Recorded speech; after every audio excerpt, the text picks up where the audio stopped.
Ambao Kau Barkada, Abalmakeni, Audenge, Douamara, la jury chercheur. Je pense que le volume est bon, hein. Voilà, je pense que le volume est bon. Voilà. Oui, je pense que le volume. Ok, salam alaikum, Ambalma Malion, Ambao Kau Barkada, Abalmakeni, Audenge, Douamara, la jury chercheur.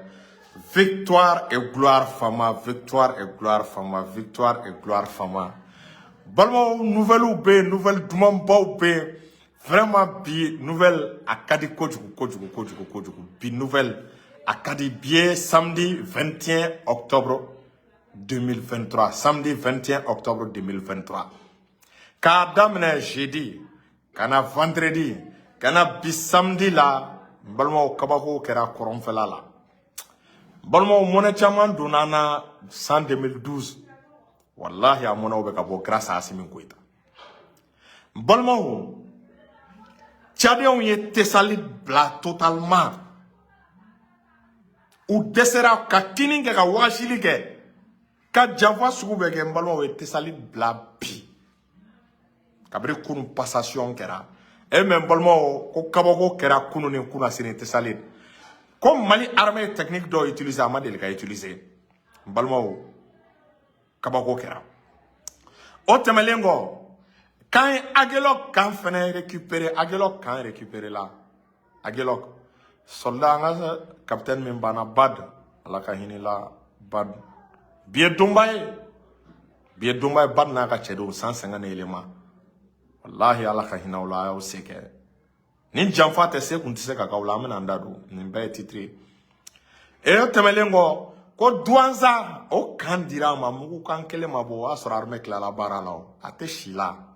al ni tege farajama la ite son o temelengo ko gosilu damne la fo kidal balmo katkati tise ka yibolo ete Mali arme katkati marfa bala atse ka yibolo kidal na alantour la atse ka ke ko drone nunu te klonge don tuguni ngwa aw ma société TBD bay acteur nyemo ba nana Tiambalon kabako be ay vidéo aya partager aka kerbla bi vidéo akadi foka fois toti ame wakati mna donc et kanga shérif ke fo chaque shérif tiami aidara kabako fratigi ala shérif ke so kabako fura la fura munu na kay bana badema tension diabète furu dimi rendimi ko dimi shérif ke numéro 75 64 10 10 75 64 10 10 kanga kutubu nanga wali ufo shegu la sanakane belebele abese kwa teta ate mokochi koko na gelara malikola wuli be keka asegere ka dinge fo no shegu fitini aka foli belebele beya otemelengo ka aka shegu sigile no fo no sogore shegu sogore ka foli beya ka mugadam Abouakar Kamara ka afo ka mouvement jagabara shegu era ira vraiment beka mouvement jagabara soutenir implanter le Mali fantan nani be na nyemoko baye et Cheikh Ahmed Teraye mouvement Jekabara beka a soutenir donc au temelengo ka Cheikh Sala fo kanjalo ale refa Sekou Dauda kanjalo fo en photo bakura murke ka kuma manchani mogo munu mogo bala ma numéro di inbox là donc balmo ay partager fanga boya amena do vidéo kono bi vidéo a kadi kojugu je veux le maximum de partage je veux le maximum de j'aime pour qu'on ait un sans sujet. On voit sans ka information blé pas de soro.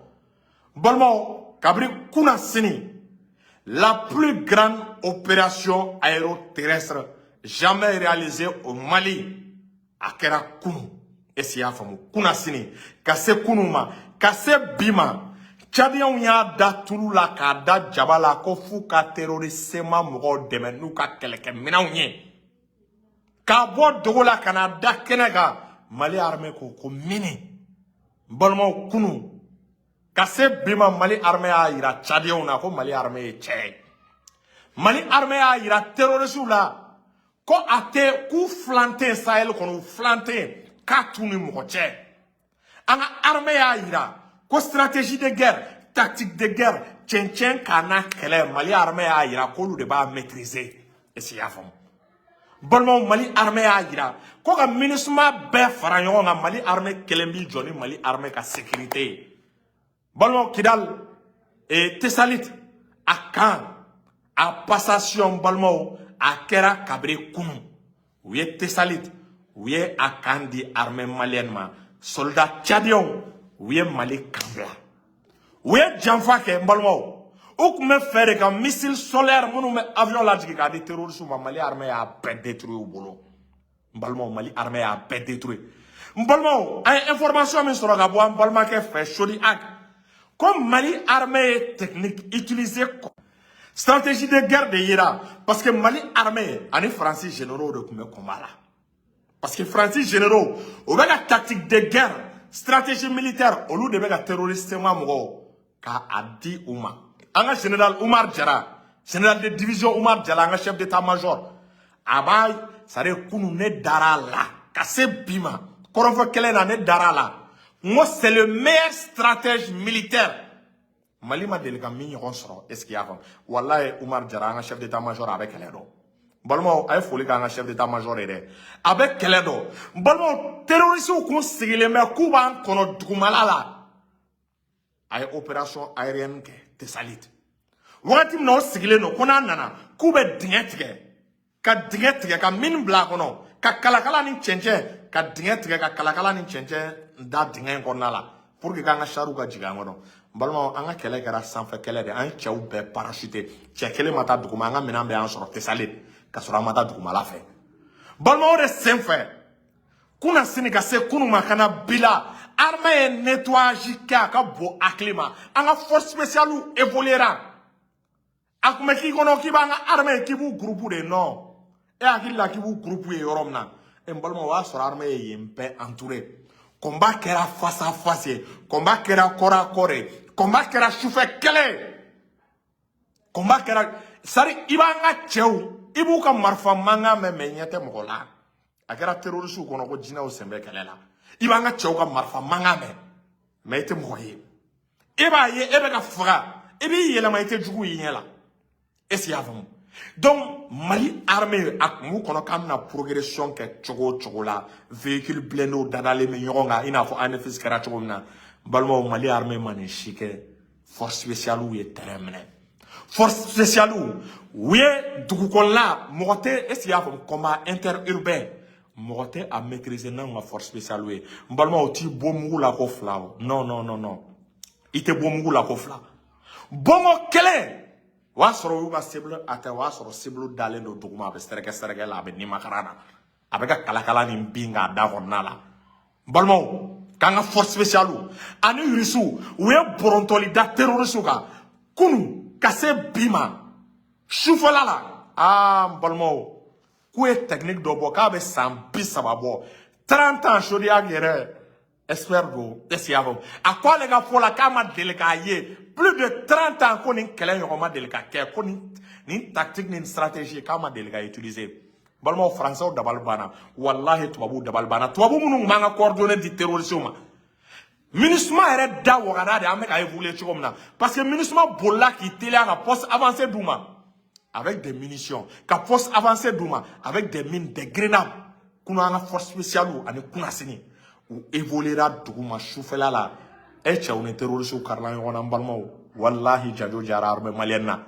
n balimaw ye terroristes bɔrɔntɔ de wallahi u bolila k'u ka pick-up to u bolila k'u ka 4x4 to ja terroristes bolo sen ka teli ni mobili ye u bolila k'u ka mobiliw to mɔgɔ minnu sera ka don ka mobiliw ta balimaw n ko guerre kɛra guerre éclair de dugumala la cɛw bɛ ka évoluer drone bɛ sanfɛla la donc n'aw nana k'a bɛ renfort di duguma mɔgɔw ma o y'a sɔrɔ an ɲɛ tɛ drone na u b'a ka mobili kɛ law mobili baden de détruira kunu terroriste ma mɔgɔw ka mobili la donc su kɔnɔna la an ka cɛw bɛ ka évoluer u bɛ k'u bɔrɔntɔ kelen kelen u bɛ k'u bɔrɔntɔ fila fila u bɛ k'u bɔrɔntɔ saba saba balimaw u ye poste avancé u y'a di u ye poste bila k'u yɛrɛ ɲini a kɛra yɛrɛ ɲini ye u ye Tessalit bila u bɛɛ de bolila ka bɔ Tessalit an ka cɛw tun bɛ ka évoluer kelen kelen fila fila i hakili la k'i bɛ k'u ɲini mobili kɔnɔ n balimaw o y'a sɔrɔ o tɛ mobili kɔnɔ i hakili la i bɛ k'u ɲini sanfɛla la o y'a sɔrɔ o b'i kɛrɛfɛla la an ka service de renseignement ye baara kɛ Modibo Kone bɛ foni yɔrɔ la n'i y'a ye an sera ka nin victoire sɔrɔ service de renseignement ye baara kɛ ka kɛlɛ kɛ n k'u ye min fɔ an ye sɔgɔnla la terroristes bɛ taa mobili dogo so kɔnɔ u bɛ bɔ min kalama ka basi d'a kan balimaw I b'a ye avion bɛ mobili ye basi b'a sanfɛ i b'a ye mobili bɛ sɔgɔla la est-ce qu'il y'a faamu fɛn wɛrɛw bɛ yen du kuturu missile bɛ na fili mobili bɛ parti min kɔnɔ mobili dɔrɔn de bɛ détruire foyi tɛ du fan si sɔrɔ du yɔrɔ foyi t'a sɔrɔ missile bɛ fili a bɛ n'a ka mobili détruire est-ce qu'il y'a faamu a n'a armement mais du parti tɔw missile tɛ jigin yɔrɔ si la ni mobili kana tɛ e cɛ n balimaw o ye frappe o ye précision chirurgicale de o frappe a bɛ fɔ de ma ko précision chirurgicale précision diabolique est-ce qu'il y'a faamu n balimaw o baara kɛra Tessalit terroriste y'o de rumeur mɛn Aguelok général Gamou n'a ka cɛw n balimaw walahi u ye Aguelok bila Aguelok a ma marifa mankan mɛn u ye Aguelok bila k'u yɛrɛ ɲini u kɛlen ko tactique mɛn Tessalit n balimaw passation kɛra Douanza kan d'a ma contingent Togo est-ce qu'il y a faamu Douanza kan dira ma mankan kelen a ma bɔ Douanza kan na o y'a di a ma contingent togolais de bɛ yen olu bɛ Mali dɔn déjà fort ni Mali ka di u ye kan passation kɛ est-ce qu'il y a faamu Tessalit ta kɛra Douanza ta kɛra o de senfɛ armée ko k'a wulila k'a tɛ jɔ k'u bɛ ka frappe aérienne de kɛ Kidal balimaw ni wagati i kana kɛ Kidal la alentour la dɛ balimaw Mali ka chasseurs an ka avion fɛn fɛn b'an bolo a bɛɛ orientelen bɛ bi Kidal a bɛɛ bɛ Kidal sankolo la MINUSMA ye mun de fɔ aw ɲinana MINUSMA m'a yira k'a fɔ ko ale bɛ sɔn ka Kidal position avancer a bɛ sɔn ka Kidal position di plutôt que preuve ka sɔrɔ a m'i sara armée malienne na parce que a bɛ fɛ tuguni ka kɛlɛkɛminɛn wɛrɛw transférer SEMA ma balimaw nin wagati laban in na poste avancé la Tessalit u ye minɛn fɛn fɛn di SEMA ma Mali armée y'a bɛɛ détruit Mali armée y'a bɛɛ récupérer est-ce qu'il y a faamu donc o de siratigɛ la ko armée bɛ ka bombardement kɛ Kidal na alentour la n balimaw kɛrɛ sira soforokun na a ye Mali armée fo an ka état-major fo a y'an ka pilote fo k'u bɛ ka Kidal bombardement de bɛ ka kɛ su man di tile man di i yɛlɛma Kidal sankolo sanfɛla la i bɛ avion de ye ko min ye particularité ye ko avion bɛ nalen ka cible frapper ka cible traiter ka sɔrɔ a ma se population civile ma wa armée bɛ ka nin baara kɛ communiqué tɛ ka kɛ o bɛ ka SEMA kamana gan dɛ parce que SEMA jigi b'a kan ni armée ye communiqué kɛ n ye nin mobili hakɛ faga n ye nin mobili hakɛ détruire n ye nin terroriste hakɛ faga o jigi bɛ o nombre de kan n balimaw ka taa tubabuw wele k'u bila an na k'an bɛ ka population civile faga droit de l'homme mɔgɔw bɛ wele ko fo ka kɛlɛ jɔ ka cessez-le-feu kɛ balimaw armée bɛ kɛlɛ la communiqué tɛ armée bɛ kɛlɛ la mankan tɛ armée bɛ kɛlɛ la a bɛ ka baara min kɛ a tɛ ka ɲɛfɔ wa armée ko k'a ni terroriste de bɛ ɲɔgɔn na n balimaw n'i y'a mɛn i bɛ cessez-le-feu ɲini jɔn bɛ se ka n'i jɔ armée ma ko ka cessez-le-feu ɲini avec Yadi Agali jɔn bɛ se ka n'i jɔ armée malienne ma ko ka cessez-le-feu ɲini avec Amadou Koufa aw m'a ye politicien dɔw wulila k'u b'a mankan fɔ an ye tasuma bila u la u y'a kuma bila ko ka cessez-le-feu kɛ parce que Kidal minɛla ka ban Kidal i b'a ye k'a fɔ Kidal Mali kɛlen don ka Kidal entouré bɔrɔ tɛ yen tuguni taayɔrɔ tɛ yen bɔrɔ tɛ yen sanfɛ n'i ko k'i bɛ boli ka taa Algérie an ka cɛw bɛ Tessalit u ye yen yɔrɔ boucler n'i ko k'i bɛ boli ka taa Mauritanie Ber an ka cɛdenw sigilen bɛ yen n'i ko i bɛ boli ka taa Niger Assimi ye a fɔ Niger ye général Abdramane Tiani k'a ka frontière fermée i ka don yɔrɔ bɛɛ o ka fisa i ka taa Niger parce que Niger ye Mali allié sûr de ye kɛlɛ in kɔnɔna la an bɛ karanga da de sɔgɔra terroriste SEMA mɔgɔw da la ko avion bɛ bundeli de la a tɛ si la mobili ko kɛlɛkɛ marifa ka ye mobili sanfɛla la mobili k'e ka kɛ véhicule militaire ye k'a sɔrɔ Mali armée ta a tɛ si la balima aw m'a ye société drone TBD by Actar aw m'a ye u nana ka na Assimi fɛ yen Mali ye qualité dɔ de yira by Actar la Mali ye drone TBD by Actar utiliser système na société by Actar yɛrɛ ko sigilen tɛ n'a ye ko nin capacité bɛɛ b'olu ka kɛlɛkɛminɛn na société by Actar u kun m'a dɔn ko ja olu ka drone puissannen don ka nin degré yɛrɛ bɔ Assimi tellement que Mali la an ye drone ninnu utilisation sugu dɔ la Turkiw ko ko wallahi ko ka Mali fɔ ko à travers le Mali olu ye capacité kura dɔn drone by Actar la wa olu b'a dɔn drone by Actar TBD TB3 yɔrɔ nin ye 2 TB3 à travers le Mali kɛlɛ kɔnɔna la u y'a dɔn o bɛna drone TBD by Actar 3 u kan ka fɛn minnu fara a kan u kan ka fɛn minnu améliorer k'u y'o dɔn Mali kɛlɛ kɔnɔna la Donc drone TBD Bayaktar société mo nale ou nale ni commande courant de nana mali minan courant baw de sura mayira an wana ndaro yen stratégie bo oromna sa minan te kayira ibe ka fagali de minan ne be ka do chou clé wa ni wakati lama ina koronfela la irisu ka avion en rotation min ke ala kele ne ba dado yoro minan mena jikin sa aéroport senu de la o dabla la minan ta direct gaw minan ta direct Tessalit minan ta direct Aguelok Tiambalo Tchao Tchayi jo malien Kidali ye yera faka shude quoi est-ce ya fam Tchao Tche i jo armée malienne ye yera faka shude ore la ko bombardement damne la Kidal mobili fenfe be ya u be ka belaji terroriste ka mobili be jigna famille intala bolla te Kidal tukuni algabas ak intala siga be ka kala na te Mauritanie abe Algérie parce que u parents me ron nuna ore la Malika fo Algérie ani Mauritanie ni nunu taru fo gu mena ko di Malima ni nunu parce que olu de sababuye ka mo di fagalima olu de kera sababuye ka don di sama bi Kidal bolokeleni sengeleni o de kacha ni ya soro demi na bolo matike iba soro sengelen tigeleno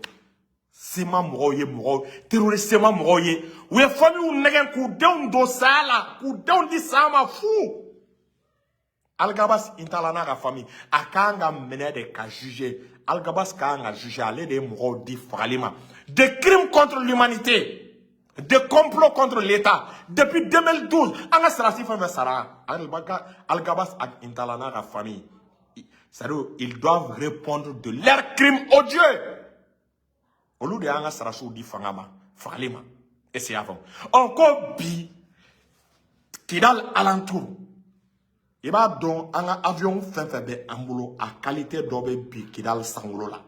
ni drone nana oluba le système de défense mais ma obulo ou ba donner muti olula oluba don ou quand vous disiez altitude mina donc drone meta olubu bo barala nous bo barala nous ka mobile yere kera mali be hélicoptère ou bla olube mobile ke chasse à l'homme na no boray ame suko ou bla ni mobile munun ko kube bolika do Algérie ka do Mauritanie frontière là suko be wule olu kateni ko juko olu be wule ka olu gosisira la balma o fien tigara bonate karanga ada sogora bi ame wakati mina Kidal est sous le contrôle des troupes de l'armée Kidal na alentour abebe armée ka contrôle la bi atoy Kidal to ko nale balma o terrorisme wallahi ube marfa bla ala kamate antna kelega ga do Kidal ko nala Kidal encerclé no bi par l'armée malienne